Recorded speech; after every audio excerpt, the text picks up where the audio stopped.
મોરબીના વેગડવાવના ખેડૂતોને વળતર મુદ્દે આક્રોશ જોવા મળ્યો।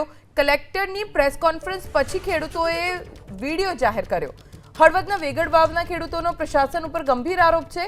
બે ચાર ખેડૂતોને ભરમાવી પ્રશાસન એમઆરસી કમિટીની બેઠકમાં લઈ ગયું। સત્યાગ્રહ છાવણીના આંદોલનકારીઓએ વેગડવાવ ખાતે બેઠક કરી ખેડૂતો ગુજરાત સત્યાગ્રહ છાવણી સાથે જોવાનો દાવો કરી રહ્યા છે। ખેડૂતોએ ભાજપના નેતા આગેવાનોની પ્રવેશબંધીના બેનર્સ લગાવ્યા। કલેક્ટરે પ્રેસ કોન્ફરન્સ યોજી વેગડવાવના ખેડૂતો સહમત હોવાનો દાવો કર્યો હતો। ખેડૂતોએ પ્રેસ કોન્ફરન્સ યોજી કલેક્ટરના દાવાનો અસ્વીકાર કર્યો। ખાનગી કંપની સામે યોગ્ય વળતરની માંગ સાથે ખેડૂતો મક્કમ હોવાનું કહ્યું। મને એવું કીધું કે તમારા સભ્યના 3 નામ છે જે તમારા ખેતરમાં ટાવર અને કોરિડોર આવે એમાં, તો એના ત્રણેયના પ્રતિનિધિ તરીકે તમે રહેશો ને, તો હું મારા ઘરના પૂરતા હોય તો હું પ્રતિનિધિ તરીકે રહેવા તૈયાર હું।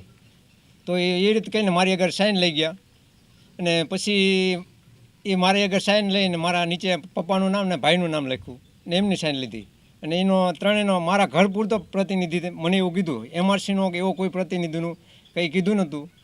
ત્યાર પછી ગામમાં બીજા આગળ વ્યક્તિ આગળ જઈને એવું કીધું કે આ તમારા પ્રતિનિધિ, અને એમાં બીજા ખેડૂતોને પણ સાઇન નીચે લીધી। એટલે કંપનીવાળા અમારે ચીટિંગ કરી ગયા છે। અમારા વેગડવાઈમાંથી અત્યારે 3 લાઇનનું કામ કાર્યરત છે।